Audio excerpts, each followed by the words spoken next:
When things are going well, we don't question much. We just let life carry us. It's only when things start to feel heavy that we're forced to ask, why are you really doing this? Welcome back to the Big Lad Podcast. I'm your host, George. We've got a really big topic today. It's all about why you're doing what you are doing. At the start of the year, it can be a really good time to reflect on the previous year and set goals for the year to come. I've been there. I've done it year on year, and I'm sure you have too. But we're also coming to the time, 1 month in, where a lot of those changes that we wanted to make earlier at the year are now starting to slip. And we're slipping back into those old habits. We're not where we necessarily wanted to be. We're not keeping up with these New Year's resolutions. We're getting that feeling where the effort feels harder than it should. Things aren't sticking quite the way we wanted to. We are just slipping back into those old habits. It's almost that sensation of pushing against the current. And there's also research to back all this up. So the cognitive dissonance theory by Festinger says that we only question beliefs and actions when reality doesn't align with expectations. People have an innate need for internal consistency, and when inconsistencies arise, it creates a state of mental tension or discomfort.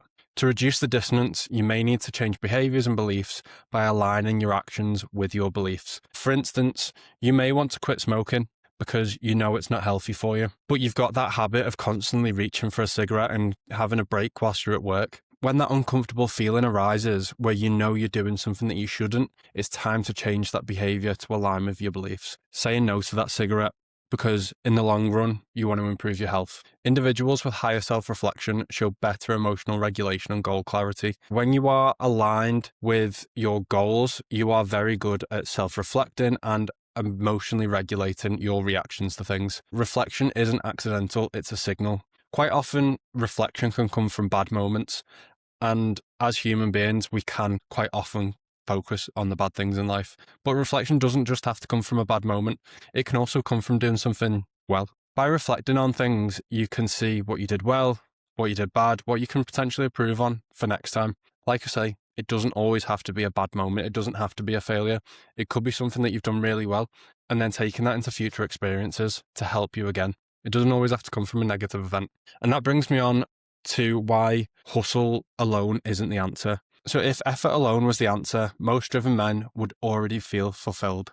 There's this rise over the last couple of years, especially in the podcast scene, of hustle culture, just work harder. And yes, that can bring results, but it's got to be aligned with a goal and a route of how to get somewhere. Hustle alone is not necessarily going to hit your targets. You've got to have a roadmap. Hustle culture on its own is basically just a muscle without a map. It's discipline versus direction. Is the work that you're putting in directly related to the outcomes that you want to achieve?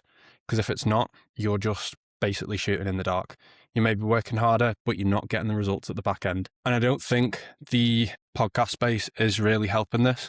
It's helping people be more driven and more motivated and disciplined to go out there and do stuff, but they seem to lack the other end of it, where it's got to be actually driven towards a certain goal and a roadmap of how you're going to achieve it, because then otherwise the motive becomes a mask. Cal Newport says, busy is not the same as productive. How often have we said in work, I feel like I've been busy all day, but I don't feel like I've got anywhere? And that's generally because we're just making ourselves busy for the sake of being busy.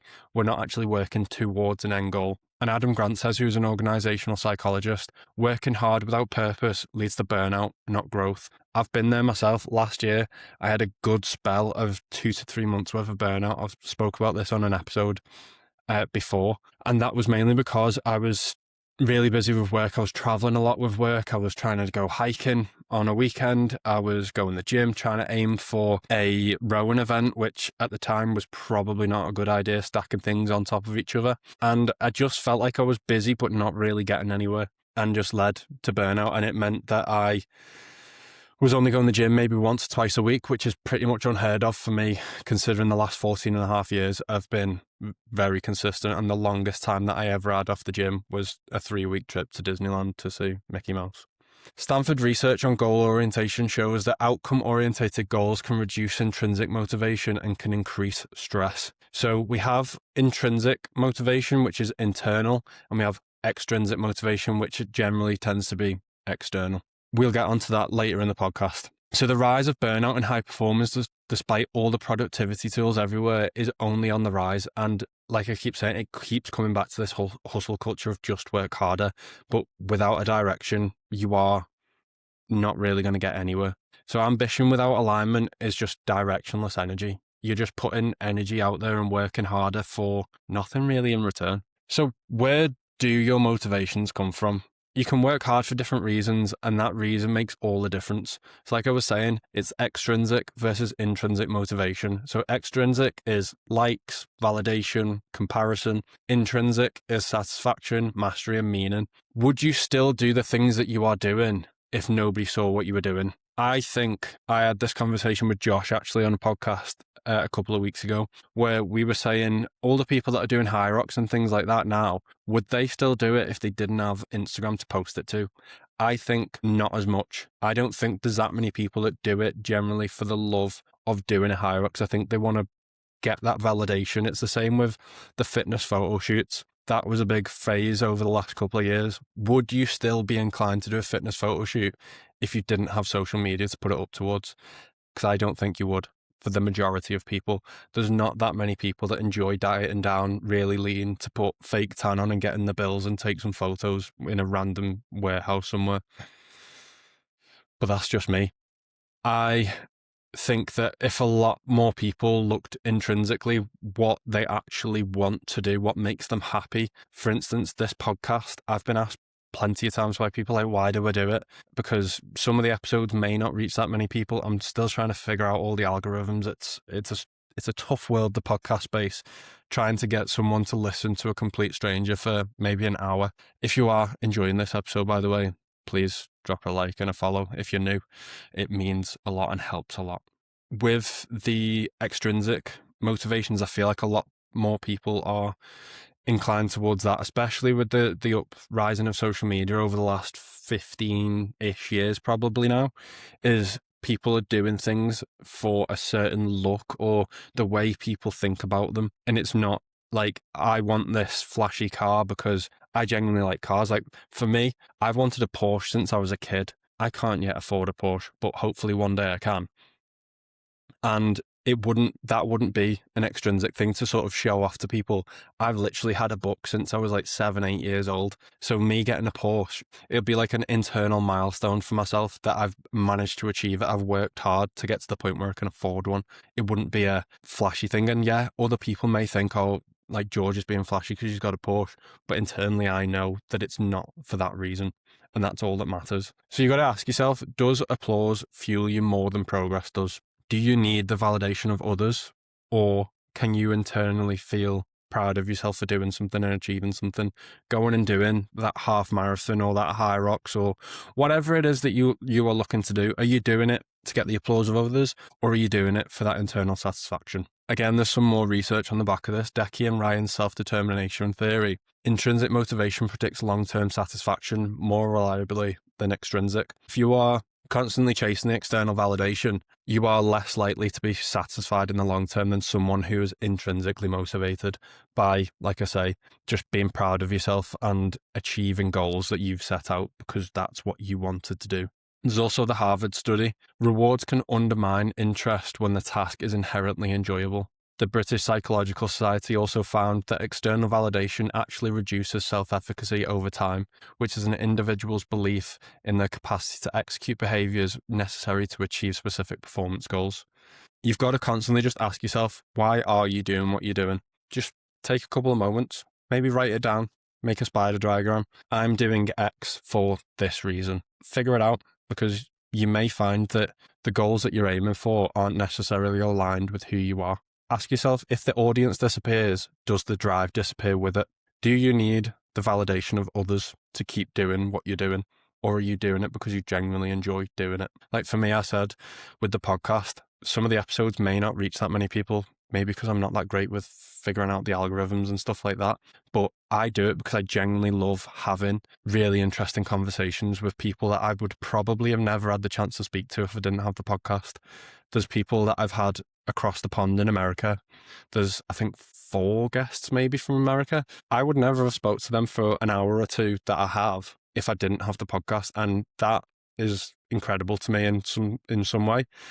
And just have the opportunity to have these really interesting conversations about people's lives is really enjoyable for me. I don't do it for really anyone else. At the end of the day, yes, those episodes then can help other people, and I do get feedback and it feels great. But even if I didn't get the feedback, I would still be doing what I do because I enjoy doing it.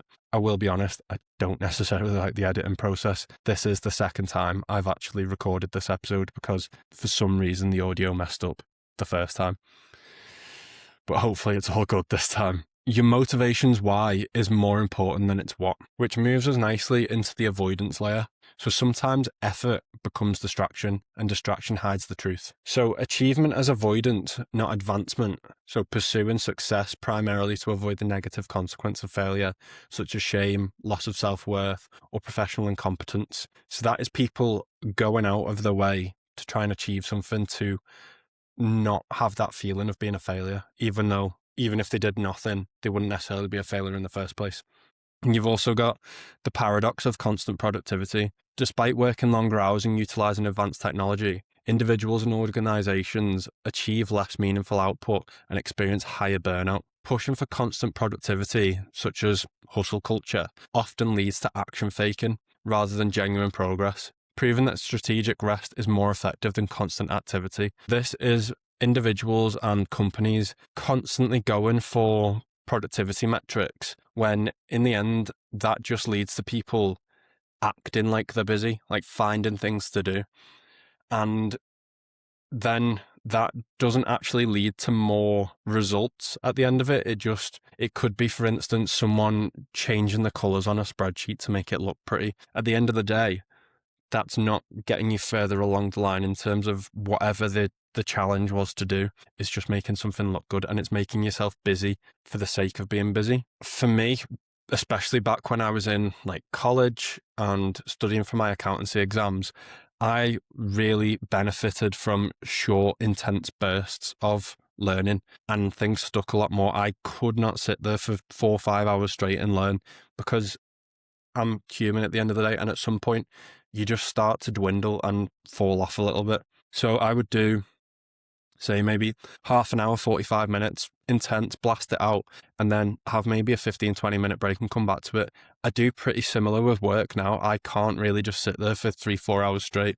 My concentration goes, and my lack of wanting to actually work, it just disappears. Having more intense bursts with breaks, strategic rest, you are generally going to come out with better results. Rest doesn't necessarily mean that it's not productive. It's the same with the gym. You can't go to the gym 6-7 days a week and absolutely hammer it, because your body still needs to rest, and the rest is actually where the growth happens. If it's learning or work, the growth and learning actually happens in the rest period, and this has been shown in studies. I can't cite them off the top of my head, but I've seen them actually retain quite a lot of your memory whilst you are resting and sleeping. If you're not getting the rest and sleep, you're not learning, and your muscles aren't repairing and growing if it's in the gym. This is when work becomes noise instead of clarity. You've got that concept of escapism versus ambition. So intense work can numb uncomfortable emotion. Greg says in Essentialism, clarity comes from subtraction, not addition. You've obviously heard the term of we all have the same 24 hours. And in a sense, that is true. We do have 24 hours in a day. It's dependent on how you actually spend that 24 hours. Generally, 8 hours is to sleep, 8 hours is to work, and then you've got your 8 hours to do essentially whatever you want. But you can't keep adding stuff in, because not only does the clarity disappear, the actual quality of what you're doing is probably going to diminish over time. Generally, if you're going to add something in, something has to come back out. For instance, something that's unproductive. You could be spending 2 or 3 hours of that time watching Netflix, but you have this goal of maybe running a half marathon, or you may have this ambition of having a side hustle. For you to be able to work on those things, something has to give. It's all about your priorities at the end of the day. If you genuinely want to go and achieve something and do something, something has to give. If you can make the things that have to give unproductive things like watching the TV and just general brain rot of scrolling your phone, then that is going to help in the long run too. Emotional avoidance is unconscious. So the Journal of Behavioral Science says that avoidance behavior increases when the task provides short-term escapes. So that can be things like scrolling your phone. It is an addictive thing. It is wired in a way that will constantly have you searching for that next little slither of dopamine. The dopamine isn't necessarily the actual thing that you're watching. It's the what is coming up next. What could be coming up? Is it something funny? Whatever. And they've done the exact same thing in the dating world. They've made apps like Tinder look the exact same as Instagram, which looks exactly the same as like a slot machine in a casino. Brene Brown on vulnerability also says that wholehearted living requires confronting discomfort. The magic you are looking for is in the work that you're avoiding.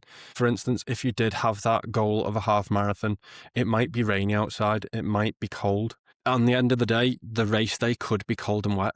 So why not go out and train in that environment?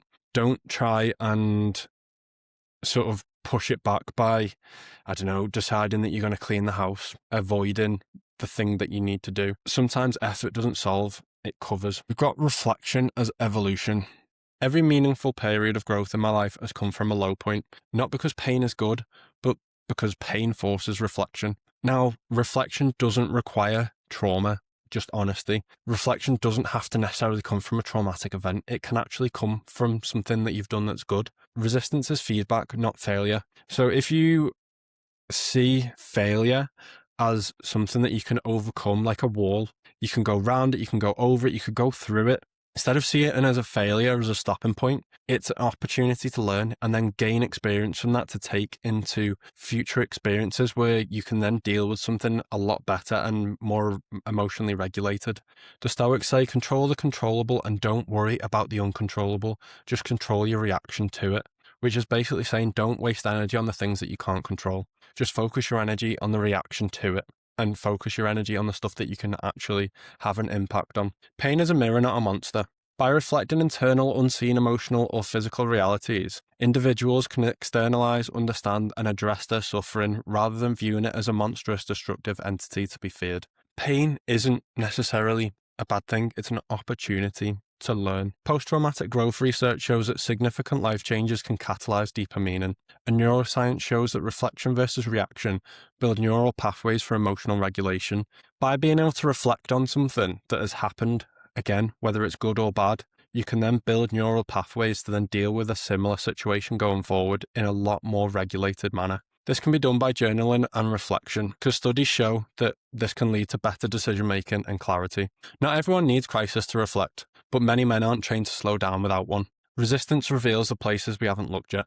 As I was saying, a bit of resistance doesn't necessarily mean you completely have to stop and never come back to whatever it is that's happened. It's an opportunity to learn and grow.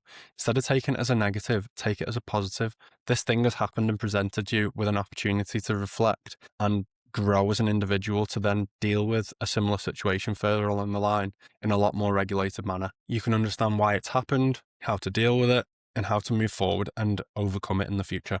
When life and environment move together, there's no resistance. When you change pace, you feel pressure, and pressure is information. Resistance is not punishment, it's data. It is giving you those feedback loops to say, this has happened because of this, and this is how we deal with it. Life doesn't resist you without a reason. There's a reason for everything happen, good or bad. Directions change, not the goalposts. When we have these big goals, it is never a linear direct path to that goal. There are kinks and changes of direction along the way. There may be events that you can't see at the moment and they pop up and it changes the direction of how you will reach that goal. I always think of it as a bit of snakes and ladders in a way. So you might roll a 5 and then you go along, you end up going up a ladder, but then you roll a 2 and then you're back down a snake. It could be 2 steps forwards, 1 step back. It could be 3 steps forwards and 1 step back. There are so many different routes for you to achieve a goal, and it's just life. It's never straightforward, and you've just got to accept that. And flow state research by Csikszentmihalyi shows that challenge must match skill. Too easy, no growth. Too hard, no progress. If your goal is far too easy and you achieve it straight away pretty much, you're not necessarily going to get any growth from that. A goal has to be difficult, but not too difficult. Otherwise, you may not get anywhere near it and you can get disheartened pretty quickly. For instance, going back to the half marathon, you may have ran a 2-hour half marathon. You then may set a goal for like a 1:20, which is a massive improvement. And yeah, it could be possible over a very long period of time, but if you've got it in a very short period of time, it's pretty unlikely that it's going to happen. If you're not seeing the progress that you expect, especially in a linear direction, then you're going to get disheartened very quickly, and that quite often leads to just people giving up. And that tends to be what happens around New Year's resolutions. People quite often will be either out of the gym or maybe going like once or twice a week. They then set a goal to be going 5 times a week. It's just not sustainable because you've not got the base there to begin with to then get to that 5 days a week.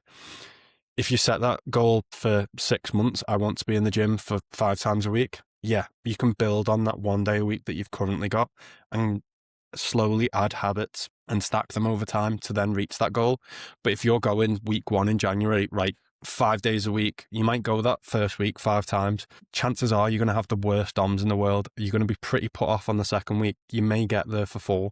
You then also knackered again because your body's just not used to the volume. By week 3 or 4, you're probably back to maybe 1 shot in a week. Psychological adaptability research shows that growth happens when mismatch prompts adjustment, and hard moments equal course correction, not correctional punishment. If we can understand why these things happen along the way and emotionally regulate our responses to them, you are more likely to be successful in the long run to hitting your goals. If every time something comes up like a bit of resistance or a little bump in the road and you react to it over the top and not very regulated, and it's the worst thing that could ever happen and you give up, then 1, that's not very emotionally mature at all. And 2, it's only going to lead to you just giving up. I don't think the men's space necessarily needs more grit. I think it's missing the emotional layer, not softness, but honesty. Emotional fluency isn't weakness. It's the ability to identify, understand, and express emotions effectively. I think it's a significant strength and a vital skill for personal growth, leadership, and mental wellness. Rather than a sign of weakness, it acts as a superpower that fosters better communication, self-awareness, and deeper relationships. The more that we can understand and express our emotions, especially as men, we will grow more as individuals. A lot of us are really bad for bottling up our emotions, especially when it comes to negative emotions. We just think, oh, we'll just deal with them because that's what we've been taught as a kid. Man up, men don't cry, things like that. Whereas the more we can understand our emotions and why we are feeling the feelings that we are, and maybe speaking up, whether it's in men's groups, free mental health lines, any sort of way that you can get some support, whether it's speaking to a friend, family, partner, understanding your emotions more and why you're feeling what you're feeling, you can then use that going forward. And like I was saying before, we can learn from certain events and experiences to then deal with things better going forward. Having that emotional awareness strengthens discipline by bridging the gap between fleeting impulses and long-term goals. Instead of relying on brute force willpower, which tends to exhaust itself, emotional awareness enables you to recognize, understand, and manage the underlying feelings, such as boredom, fear, or stress that trigger avoidance behaviors. When you can understand the feelings that you are feeling, you can then manage them better so that you don't trigger your avoidance behaviors. And that could be, like I was saying, a bit of brain rot, scrolling your phone, avoiding that run that you need to go on in the rain, and instead of doing something else, trying to make yourself busy. And then it gets to 8-9 o'clock at night and you're like, oh, it's too late to go out now anyway, I've got to get the kids to bed or whatever it is.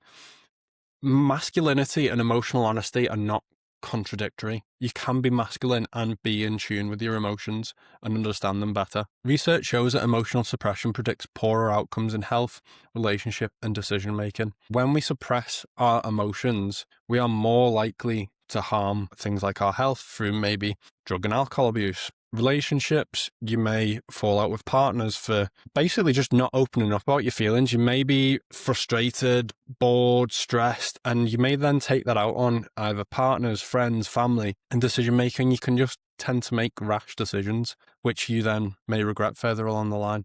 APA studies show that emotional intelligence predicts leadership and life satisfaction. Again, when we are more in tune with our emotions, why we are feeling the feelings that we do, we are more likely to then have better leadership skills and life satisfaction.